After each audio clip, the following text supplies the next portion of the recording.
Hello ಗೆಳೆಯರೇ, ಸ್ವಾಗತ ಸುಸ್ವಾಗತ ಮತ್ತೊಂದು ಹೊಸ ವಿಡಿಯೋಗೆ. ಎಲ್ಲ ಹೇಗಿದ್ದೀರಾ? ಎಲ್ಲ ಚೆನ್ನಾಗಿದ್ದೀರಾ ಅಂತ ಅಂದ್ಕೊಂಡಿದ್ದೀನಿ.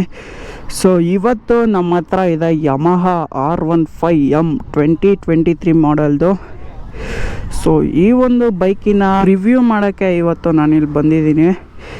ಸೊ 2023 ಮಾಡೆಲಲ್ಲಿ ಏನೆಲ್ಲ ಚೇಂಜಸ್ ಮಾಡಿದ್ದಾರೆ ಮತ್ತು ಏನೆಲ್ಲ ನಿಮಗೆ ಎಕ್ಸ್ಟ್ರಾ ಫೀಚರ್ಸ್ ಎಲ್ಲ ಸಿಗುತ್ತೆ ಕಂಪೇರ್ಡ್ ಟು ಪ್ರೀವಿಯಸ್ ಮಾಡೆಲ್ ಅಂತ ಎಲ್ಲ ಈ ಒಂದು ವಿಡಿಯೋದಲ್ಲಿ ತಿಳಿಸ್ಕೊಡ್ತೀನಿ. ಸೊ ನೋಡ್ತಿದ್ದೀರಾ, ಗಾಡಿ ನೋಡೋಕೆ ಮಾತ್ರ ಬೀಸ್ಟ್. 155cc ಅಂತ ಯಾರೂ ನಂಬಲ್ಲ ಈ ಗಾಡಿನ, ಯಾಕಂದರೆ ಆ ಲುಕ್ ಏನಿದೆ ಸೂಪರ್ ಬೈಕ್ ಯಾವುದಕ್ಕಿಂತನೂ ಕಡಿಮೆ ಇಲ್ಲ ಅಂತಲೇ ಹೇಳ್ಬೋದು. ಸೊ ಇದ್ರ ಸ್ಪೆಸಿಫಿಕೇಷನ್ ಬಗ್ಗೆ ತಿಳ್ಕೊಳ್ಳೋಣ ಇವಾಗ. ಸೊ ಅದಕ್ಕಿಂತ ಮುಂಚೆ ನೀವು ನಮ್ಮ ಚಾನಲ್ನ ಸಬ್ಸ್ಕ್ರೈಬ್ ಮಾಡ್ಕೊಂಡಿಲ್ಲ ಅಂದರೆ ದಯವಿಟ್ಟು ಚಾನಲ್ನ ಸಬ್ಸ್ಕ್ರೈಬ್ ಮಾಡ್ಕೊತ ವಿಡಿಯೋ ಒಂದು ಲೈಕ್ ಮಾಡ್ಕೊಳ್ಳಿ. ಹಾಗೆ ಪಕ್ಕದಲ್ಲಿ ಕಾಣೋ ಬೆಲ್ಲೈಕನ್ನು ಹಾಗೆ ಸೆಟ್ ಮಾಡ್ಕೊಳ್ಳಿ. ಮತ್ತು ಲೊಕೇಶನ್ ಹೇಗಿದೆ ಅಂತ ಕಮೆಂಟ್ ಮಾಡಿ ತಿಳಿಸಿ. ಸೊ ಯಾರು ಜಾಸ್ತಿ ವೆಹಿಕಲ್ಸ್ ಇಲ್ದಿರೋ ಕಡೆ ಬರಬೇಕು ಅಂದ್ಕೊಂಡು ಬಂದಿದ್ದೀನಿ. ಸೊ ನೋಡ್ತಿದ್ದೀರಾ, ಇದು ಕೇವಲ ಅಂತ ತೊಗೊಂಡು ನಾವು ಕೂಡ ಎಲ್ಲ ಪ್ರೀವಿಯಸ್ ವೀಡಿಯೋ ನೋಡಿದ್ದೀರಾ. ಈ ಥರನೇ ಸಪೋರ್ಟ್ ಕೊಡ್ತಾಯಿರಿ R15ಗೆ. ಸೊ ನೋಡಿ, ಈ ಥರ ಕಾಣಿಸುತ್ತೆ ಲುಕ್ಕು. ಫ್ರಂಟ್ ವೈಸ್ ನೋಡಿ, ಲುಕ್ಕಿಗೆ ಎಲ್ಲ ಬಿದ್ದೋಗ್ಬಿಡ್ಬೇಕು ಗಾಡಿಗೆ. ಸೊ ಮತ್ತು ಇದರ ಆನ್ ರೋಡ್ ಪ್ರೈಸ್ ಪ್ರೆಸೆಂಟ್ ಎಷ್ಟಿದೆ ಅದೆಲ್ಲ ಈ ಒಂದು ವಿಡಿಯೋದಲ್ಲಿ ತಿಳಿಸ್ಕೊಡ್ತೀನಿ. ಸೊ ಕೊನೆ ತನಕ ನೋಡಿ. ಸೊ ಸ್ಪೆಸಿಫಿಕೇಷನ್ ಬಗ್ಗೆ ತಿಳ್ಕೊಳೋಣ ಇವಾಗ. ಸೊ ಫ್ರಂಟಿಂದ ಹೋಗ್ಬಿಡೋಣ. ಫ್ರಂಟಲ್ಲಿ ನಿಮಗೆ ಬ್ರೇಕ್ಸ್ ಕೊಡ್ತಾರೆ. Double channel ABS, dual channel ABS ಜೊತೆಗೆ ಈ ಒಂದು ಬ್ರೇಕ್ಸ್ ಬರುತ್ತೆ. ತುಂಬ ಒಳ್ಳೆ ಶಾರ್ಪಾಗಿರೋ ಬ್ರೇಕಿಂಗ್ ಸಿಸ್ಟಮ್ ಇದು. ಮತ್ತು ಸಸ್ಪೆನ್ಷನ್ ಬಂದ್ಬಿಟ್ಟು ನಿಮಗೆ KYBಯಿಂದ ಸಿಗೋದು. ಸೊ ಇದು ಕೂಡ ಒಳ್ಳೆ ಕಂಪ್ನಿಯ ಒಂದು ಸಸ್ಪೆನ್ಷನ್ನ ಇಲ್ಲಿ ಯೂಸ್ ಮಾಡಿದ್ದಾರೆ. ಟೈರ್ ಕೂಡ ನಿಮಗೆ 100/80 ಸೆಕ್ಷನ್ MRF ಟೈರ್ ಕೊಡ್ತಾನೆ ಮುಂದೆ. ಮತ್ತು ನಿಮ್ಗೆ ಇಲ್ಲೇ ನೋಡ್ಕೊತಾ ಇದ್ದರೆ ಇಂಡಿಕೇಟ್ರ್ ಬಂದು LED ಕೊಟ್ಟಿದ್ದಾನೆ. ನೀವು V4 ಎಲ್ಲ ತೊಗೊಂಡ್ರೆ ನಿಮ್ಗೆ LED ಸಿಗೋಲ್ಲ ಇಂಡಿಕೇಟ್ರು. ಅದೇನಿದೆ ಬಲ್ಪ್ ಇಂಡಿಕೇಟ್ರ್ ಸಿಗೋದು ನಿಮಗೆ. ಮತ್ತು ನಿಮಗೆ ಇಂಜಿನ್ ಬಂದ್ಬಿಟ್ಟು ಲಿಕ್ವಿಡ್ ಕೂಲ್ಡ್ ಇಂಜಿನು ಜೊತೆಗೆ 155cc. ಅದು ಬಂದು ನಿಮಗೆ 18.6 bhp ಹಾರ್ಸ್ ಪವರ್ ಪ್ರೊಡ್ಯೂಸ್ ಮಾಡುತ್ತೆ. ಮತ್ತು 14.8 ನ್ಯೂಟನ್ ಮೀಟರ್ ಟಾರ್ಕ್ ಪ್ರೊಡ್ಯೂಸ್ ಮಾಡುತ್ತೆ. So compared to Yamaha V3 ಇದು 2 ಪಾಯಿಂಟ್ ಕಡಿಮೆ ಇದೆ ಪವರಲ್ಲಿ. ಸೊ ಅಷ್ಟೊಂದೇನು ಮ್ಯಾಟ್ರ್ ಆಗೋಲ್ಲ. ಮಾತ್ರ ಇಲ್ಲೊಂದು ನಿಮಗೆ ಏನೋ LED ಕೊಡ್ತಾನೆ. ಮತ್ತು ಇದು ಹೈ ಬೀಮ್ ಲೋ ಬೀಮ್ ಎಲ್ಲ ಇಲ್ಲೇ ವರ್ಕ್ ಆಗುತ್ತೆ. ಮತ್ತು ಲೈಟ್ ಕೂಡ ಚೆನ್ನಾಗಿದೆ ಅನ್ಬೋದು. ಮತ್ತು ನಿಮಗೆ ಹಾಗೆ ಬ್ಯಾಕ್ ಬಂದರೆ ಎಕ್ಸಾಸ್ಟ್ ಸಿಂಗಲ್ ಸಿಲಿಂಡ್ರ್ ಜೊತೆಗೆ ಬರುತ್ತೆ. ಸೊ ನೋಡ್ತೀರಾ, ಎಕ್ಸಾಸ್ಟ್ ಸೌಂಡ್ ಕೂಡ ಈಗಲೇ ತೋರಿಸ್ತೀನಿ ನಿಮಗೆ. ಸ್ವಲ್ಪ ಇಲ್ಲಿ ಪೂಜೆ ಮಾಡ್ತಿದ್ದಾರೆ, ಅದಾಗಲಿ. ಸೊ ಅವ್ರು ಡಿಸ್ಟರ್ಬ್ ಮಾಡೋದು ಬೇಡ ಸುಮ್ಮನೆ. ನನ್ನಿಂದ ಅವ್ರಿಗೆಲ್ಲ ಯಾಕೆ ತೊಂದರೆ. ಆಮೇಲೆ ಎಕ್ಸಾಸ್ಟ್ ಸೌಂಡ್ ನಿಮಗೆ ಆಮೇಲೆ ತೋರಿಸ್ತೀನಿ. ಮತ್ತು ಸೀಟ್ ಕಂಫರ್ಟ್ ಕೂಡ ಬರೋಣ. ಸೀಟ್ ಕಂಫರ್ಟ್ ಬಂದು ನಿಮಗೆ ಒಳ್ಳೆ ಕಾರ್ಬನ್ ಫೈಬರ್ ಫಿನಿಶ್ ಥರ ಕೊಟ್ಟಿದ್ದಾನೆ. ಒಟ್ಟಿನಲ್ಲಿ ಇದೇನಿದೆ, ಒಬ್ಬರು ಕುಣ್ಸೋಕ್ಕೆ ಮಾತ್ರ ಪರ್ಫೆಕ್ಟ್ ಗಾಡಿ ಇದು. ಪಿಲಿಯನ್ಗೋಸ್ಕರ ಮಾಡಿದ್ದಲ್ಲ, ಆದರೂ ಒಂದು ಪಿಲಿಯನ್ ಸೀಟ್ ಕೊಟ್ಟಿದ್ದಾರೆ. ನಿಮ್ಮ ರಿಸ್ಕು ಎಲ್ಲ ನೀವು ಬ್ರೇಕ್ ಹಾಕಿದಾಗೆಲ್ಲ ನಿಮ್ಮ ಮೇಲೆ ಬಂದು ಬೀಳ್ತಿರ್ತಾರೆ, ಅದಂತೂ ಗ್ಯಾರಂಟಿ. ಆಮೇಲೆ ಇಲ್ಲೇನು ನೋಡ್ತಿದ್ದೀರ, ಒಂದು ಸಾಲಿಡ್ ಲುಕ್ಕು ಕೊಟ್ಟಿದ್ದಾರೆ, ಬಲ್ಕಿಯಾಗೂ ಇಲ್ಲ. ಆಮೇಲೆ ಟೈರ್ ಕೂಡ ನೀವು ನೋಡ್ತಿದ್ದೀರಾ, ಟೈರು ಹಿಂದೆಗಡೆ ಬಂದ್ಬಿಟ್ಟು ಕೂಡ MRF ಟೈರು, ಒಳ್ಳೆ ಗ್ರಿಪ್ ಇರೋ ಟೈರು ಕೊಟ್ಟಿದ್ದಾರೆ, ಟ್ಯೂಬ್ಲೆಸ್ಸು. ಸೊ ಇದು ಬಂದ್ಬಿಟ್ಟು 140/70 ಸೆಕ್ಷನ್ದು ಟ್ರೈನ್ ಕೊಟ್ಟಿದ್ದಾರೆ ಹಿಂದೆ. ಸಸ್ಪೆನ್ಷನ್ ಕೂಡ ಎಲ್ಲಿ ಕೊಟ್ಟಿದ್ದಾರೆ ಅಂದರೆ ಇಲ್ಲಿ ನೋಡ್ತಿರ್ಬೋದು. ಸೊ ಎಲ್ಲ ಸೈಕಲ್ ಕೊಟ್ಟಿದ್ದಾನೆ. ಇದುವರೆ ಇದಾಗ್ತೀನಿ.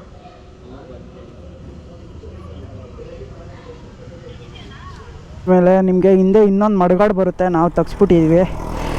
ಯಾಕೆಂದರೆ ಅದು ಒಂಥರ ಲುಕ್ ಕಾಲ್ ಮಾಡ್ಬೋದು ಗಾಡಿದು. ಅಂದರೆ ಗೇರ್ ಬಂದ್ಬಿಟ್ಟು 1 ಡೌನು 5 ಅಪ್ಪು. ಇನ್ನು ಈ ಕಡೆಯೂ ಕೂಡ ಒಳ್ಳೆ ಲುಕ್ ಕೊಟ್ಟಿದ್ದಾನೆ. R15 ಅಂದ್ರೇ ಲುಕ್ಕು, ಮೈಲೇಜ್, ಒಳ್ಳೆ ಮೈಲೇಜ್ ಕೊಡೋದು ಗಾಡಿ ಮಾತ್ರ. ನಾವು ಫಸ್ಟ್ ಒಂದು ಟೆಸ್ಟ್ ಮಾಡ್ದೋ, ಅದರಲ್ಲಿ 59 ಬಂದಿತ್ತು. ಸೊ ರೀಸೆಂಟಾಗಿ ಇವಾಗ ಬರುತ್ತೆ ಇನ್ನೊಂದು ವಿಡಿಯೋ ಡೆಡಿಕೇಟೆಡ್ ಮೈಲೇಜ್ ಟೆಸ್ಟ್ ಬಗ್ಗೆ. ಆನ್ ಮಾಡಿಬಿಟ್ಟು ಒಂದು ಸತಿ ರೇಂಜ್ ತೋರಿಸ್ತೀನಿ.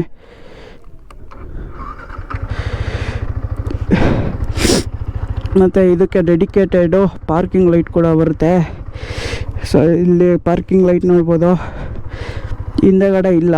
ಸೊ ಅದರಿಂದ ಡೆಡಿಕೇಟೆಡ್ ಪಾರ್ಕಿಂಗ್ ಲೈಟ್ ಕೂಡ ಬರುತ್ತೆ. ಯಮಹಾ ಅನ್ನೋ ಬ್ಯಾಡ್ಜಿಂಗ್ ಕೂಡ ಕೊಟ್ಟಿದ್ದಾನೆ. ಮತ್ತು ಇಲ್ಲೂ ಮುಂದೆ ಕೂಡ ನಿಮಗೆ R15M ಇದು ಕ್ಯಾಪ್ ಇತ್ತು, ಅದು ಬಿದ್ದೋಗ್ಬಿಟ್ಟಿದೆ. ಇದು ಒಳ್ಳೆ ಲುಕ್ ಕೊಡುತ್ತೆ. ಮತ್ತು ಇದಕ್ಕೊಂದು ಆ್ಯಪ್ ಕೂಡ ಬರುತ್ತೆ, ಯಮಹಾ ಕನೆಕ್ಟ್ ಅಂತ. ಸೊ ಅದಕ್ಕೆ ಹೋಗ್ಬಿಟ್ಟು ನೀವು ಇನ್ನೂ ಚೆನ್ನಾಗಿರೋದು ನೋಡ್ಕೊಬೋದು. ಸೊ ಒಂದು ಸತಿ ಎಕ್ಸಾಸ್ಟ್ ತೋರಿಸ್ತೀನಿ. ಇಲ್ಲಿ ಜಾಸ್ತಿ ಜನ ಇದ್ದಾರೆ, ಸೊ ಅದರಿಂದ ಇವಾಗ ಎಕ್ಸಾಸ್ಟ್ ತೋರಿಸ್ತೀನಿ. ಏನಾರ ಬೈಕೊಂಡ್ರೆ ಬೈಕೊಂತಾರೇನೋ.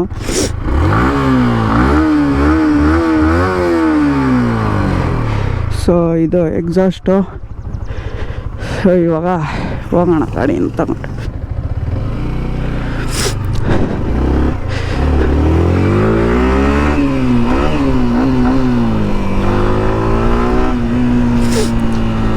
ಸೊ ಹೆವಿ ರಿಯಾಕ್ಷನ್ ಅಂದ್ಕೊಳ್ಳಿ, ಪಬ್ಲಿಕ್ ರಿಯಾಕ್ಷನು ಗಾಡಿಗೆ. ಮಾತ್ರ ಎಕ್ಸಾಸ್ಟು ಸೈಕ ಕೊಟ್ಟಿದ್ದಾನೆ. 155cc ಅಂತ ಅನ್ಸೋದೇ ಇಲ್ಲ ನಿಮಗೆ ಎಕ್ಸಾಸ್ಟ್ ನೋಡಿದ್ರೆ, ಹಂಗೆ ಇದೆ. ಮತ್ತು ಹಾರನ್ ಕೂಡ ನಿಮಗೆ 2 ಕಡೆ ಕೊಡ್ತಾನೆ ಹಾರನ್ನು, ಡಬಲ್ ಸೈಡ್ ಹಾರನ್ ಇದು. ಸೊ ಸೈಕಾಗಿದೆ ಗಾಡಿ ಮಾತ್ರ, ಓಡ್ಸೋಕ್ಕೂ ಅಷ್ಟೇ. ನಿಮಗೆ ಕಂಫರ್ಟ್ ವೈಸ್ ಅಂದರೆ ಸ್ಪೋರ್ಟ್ಸ್ ಬೈಕಲ್ಲಿ ಇದು ಮಾಡಿರೋ ಮೇನ್ ಪರ್ಪಸೇ ಸ್ಪೋರ್ಟ್ಸ್ ಬೈಕು. ಸೊ ಅದರಿಂದ ನೀವು ಕಂಫರ್ಟ್ ಎಲ್ಲ ಕಮೆಂಟ್ ಮಾಡೋಂಗೇ ಇಲ್ಲ, ಯಾಕಂದರೆ ಅಗ್ರೆಸಿವ್ ಆಗೇ ಇರುತ್ತೆ. ಆಮೇಲೆ ನೀವು ಏನೋ ಈ ಪಿಲಿಯನ್ ಬಗ್ಗೆ ಎಲ್ಲ ಕಮೆಂಟೇ ಮಾಡೋಂಗಿಲ್ಲ, ಯಾಕಂದರೆ ಇದು ಮಾಡಿರೋ ಪರ್ಪಸೇ ಬೇರೆ, ಟ್ರ್ಯಾಕಿಗೆಲ್ಲ ಮಾಡಿರೋದು ಇದು. ಸೊ ಅದರಿಂದ ನೀವು ಕಮೆಂಟೇ ಮಾಡೋಂಗಿಲ್ಲ ಅವಕ್ಕೆಲ್ಲ. ಒಂದು ಗಾಡಿ ಒಂದೊಂದು ಪರ್ಪಸ್ಗೋಸ್ಕರ ಮಾಡಿರ್ತಾರೆ. ಸೊ ಅದರಿಂದ ಇದು ಬಂದು ಅಗ್ರೆಸಿವ್ ಸ್ಪೋರ್ಟಿ ಬೈಕು. ಸೊ ಇದ್ರ ಸ್ಪೀಡ್ ನೋಡೋಣ ಇವಾಗ. ಸೊ ಗೆಳೆಯರ ನೋಡೋಣ ಈಗ ಸ್ಪೀಡ್ ಟ್ರೈ ಮಾಡ್ತೀನಿ.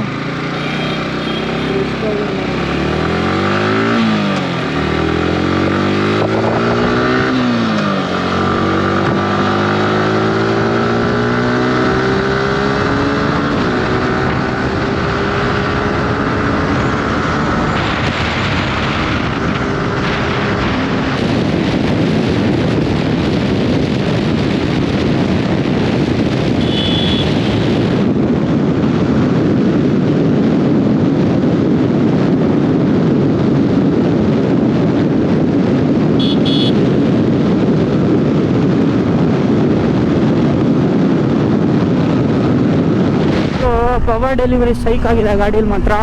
ನಿಮ್ಗೆ ಅದೇ ಅಂತಿಲ್ವಾ 155cc ಓಡಿಸ್ತಿದ್ದೀನಿ ಅಂತಲೇ ಫೀಲ್ ಬರೋಲ್ಲ. ನಿಮ್ಗೇನಿದ್ರು 200-250cc ಓಡಿಸ್ತಿರೋ ಫೀಲಿಂಗೇ ಇರುತ್ತೆ ಗಾಡೀಲಿ. ಈ 155cc ಆದರೂ 200cc ಟಕ್ಕರ್ ಕೊಡೋವಂಥ ಕೆಪಾಸಿಟಿ ಇದೆ ಗಾಡಿಗೆ. ಸೊ ನಿಮ್ಗೆ ಒಳ್ಳೆ ಮೈಲೇಜ್ ಗಾಡಿ ಕೂಡ ಇದು. ಸ್ಟೂಡೆಂಟ್ಸ್ ಮಾತ್ರ ಹೆವಿ ಅಟ್ರಾಕ್ಟ್ ಮಾಡುತ್ತೆ ಅಂತಲೇ ಹೇಳ್ಬೋದು. ಸೊ ನಾವು ಅದಕ್ಕೆ ತಾನೇ ತೊಗೊಂಡಿರೋದು. ಸೊ ನೋಡಿ, 4th ಗೇರಲ್ಲ ಇಷ್ಟು ಪವರ್ ಇದೆ. 5th ಗೇರು ಕ್ವಿಕ್ ಶಿಫ್ಟ್ರು, ನೀವು ಇದು ಇಟ್ಕೊಳೋದೇ ಬೇಕಾಗಿಲ್ಲ. ಕ್ವಿಕ್ ಶಿಫ್ಟ್ ಇದ್ದರೆ ನಿಮ್ಗೆ ಅದು ಅವಶ್ಯಕತೆನೇ ಬರೋಲ್ಲ. ನೀವು ಆರಾಮಾಗಿ ಗೇರ್ ಹಾಕ್ಕೊಂಡು ನಿಮಗೆ ಪರ್ಫಾರ್ಮೆನ್ಸಲ್ಲೂ ಕೂಡ ಕ್ವಿಕ್ ಶಿಫ್ಟರಿಂದ ಕಾಂಪ್ರಮೈಸ್ ಅನ್ನೋದಾಗಲ್ಲ. ಯಾಕಂದರೆ ನೀವು ಕ್ಲಚ್ ಹಾಕೋಕ್ಕಿಂತ ಕ್ವಿಕ್ ಶಿಫ್ಟ್ 155cc ಕೊಟ್ಟಿದ್ದಾರೆ ಅಂದರೆ ಲೆಕ್ಕ ಹಾಕ್ಕೊಳ್ಳಿ. ಹಂಗಂದರೆ ಹಂಗೆ ದುಡ್ಡು ಇಸ್ಕೊಂಡಿದ್ದಾರೆ. ಆದರೂ ಫೀಚರ್ ಲೋಡೆಡ್ ಗಾಡಿ ಬೇಕಂದರೆ ನೀವು ಯಮಹಾ R15M ಕಡೆ ಹೋಗ್ಬೋದು. ಫೀಚರ್ ಲೋಡೆಡ್ ಬೇಕಂದರೆ, ಯಾಕಂದರೆ ನಿಮಗೆ ಟ್ರ್ಯಾಕ್ಷನ್ ಕಂಟ್ರೋಲ್ ಆಗಿರ್ಬೋದು, ಆಮೇಲೆ ABS ಕೊಡಲೇಬೇಕು ಬಿಡಿ ಅದೊಂದು, ಮತ್ತು ಕ್ವಿಕ್ ಶಿಫ್ಟರು ಎಲ್ಲ ನಿಮಗೆ ಸೈಕಾಗಿ ಕೊಟ್ಟಿದ್ದಾನೆ. ಆದರೆ ನಿಮಗೆ ಕಂಫರ್ಟ್ ಅಂದರೆ ಸ್ವಲ್ಪ ನೀವು ಕಾಂಪ್ರಮೈಸ್ ಮಾಡಲೇಬೇಕು. ಒಂದು ಏನು ಬಾಡಿ ವೆಯ್ಟ್ ಎಲ್ಲ ನಿಮ್ಮ ಕೈ ಮೇಲೆ ಬೀಳುತ್ತೆ ಈ ಥರ ಪೊಸಿಷನಲ್ಲಿ. ಸೊ ಅದರಿಂದ ಸ್ವಲ್ಪ ಕಾಂಪ್ರಮೈಸ್ ಆಗುತ್ತೆ. ಲಾಂಗ್ ಎಲ್ಲ ಹೊಡಿಬೋದಬ್ರು ಅಂದರೆ ನೋಡಿ, XL ತೊಗೊಂಡು ಕೂಡ ಲಾಂಗ್ ಹೊಡಿಬೋದು, ಆ್ಯಕ್ಟಿವಾ ತೊಗೊಂಡು ಕೂಡ ಲಾಂಗ್ ಹೊಡಿಬೋದು. ಅದೇ ರೀತಿ ಯಾವುದೇ ಗಾಡಿ ಆದರೂ ಕೂಡ ನೀವು ಲಾಂಗ್ ಹೊಡಿಬೋದು. ಓಡಿಸೋದ ಮೇಲೆ ಡಿಪೆಂಡ್ ಆಗುತ್ತೆ. ಸೊ ಲಡಾಖೆಲ್ಲ ಆರಾಮಾಗಿ ಮಾಡ್ಬೋದು. ಸೊ ಆಲ್ರೆಡಿ ಎಕ್ಸಾಂಪಲ್ಲು ಇದ್ದಾರೆ ನಮ್ಮ ಕನ್ನಡದಲ್ಲೇ, ಬಾನ್ ಬೀಚ್ ಬೈಕರ್ ಅವರು. ಸೊ ಅವ್ರು R15 V3 ಹೊಡೆದಿದ್ದಾರೆ. ಇನ್ನು ಇದ್ರಲ್ಲಿ ಹೊಡಿಯೋಕ್ಕಾಗಲ್ವಾ? ಹೊಡಿಬೋದು ಗುರು, ನೀವು ಮನ್ಸು ಮಾಡಿದ್ರೆ ಎಲ್ಲಿ ಬೇಕಾದ್ರೂ ಹೊಡಿಬೋದು. ಹಂಗೆ ಪೈಸಾ ಇರಬೇಕು ಅಷ್ಟೇ. ಸೊ ಒಳ್ಳೆ ಮೈಲೇಜ್ ಗಾಡಿ ಅಂತಲೇ ಹೇಳ್ಬೋದು. ಸೊ ಸರ್ವೀಸ್ ಹೆಂಗಿದೆ ಅಂತ ನೀವು ಕೇಳ್ಬೋದು. ಸರ್ವೀಸು ನಾನು ಡಿಸಪಾಯಿಂಟ್ಮೆಂಟು ಗುರು, ಯಾಕಂದರೆ ಯಮಹಾ ಶೋರೂಮ್ ಅವರು ಒಂದು ಸ್ವಲ್ಪ ನೀಟಾಗಿ ಸರ್ವೀಸ್ ಮಾಡಲ್ಲ. ಸೊ ಅದರಿಂದ ಸ್ವಲ್ಪ ಸರ್ವೀಸ್ ನೀವು ನೋಡ್ಕೊಬೋದು. ಮತ್ತು ಚೀಪರ್ ಕೂಡ ಸರ್ವೀಸ್. ನಿಮಗೆ 1500 ರೂಪಾಯಿ ಎಲ್ಲ ಆಗೋಗ್ಬಿಡುತ್ತೆ ನಿಮ್ಮದು ಕೆಲಸ. ಸೊ ಸರ್ವಿಸ್ ಕಾಸ್ಟ್ ಎಲ್ಲ ಚೀಪರು, ಆದರೆ ಸ್ವಲ್ಪ ನೀವು ಒಳ್ಳೆ ಕಡೆ ಮಾಡಿಸ್ರೆ ಸಖತ್ತಾಗಿರುತ್ತೆ. ಇದೇ ಈ ಗಾಡಿದು ಫೀಚರು. ರೋಡ್ ಸ್ವಲ್ಪ ಚೆನ್ನಾಗಿರಬೇಕು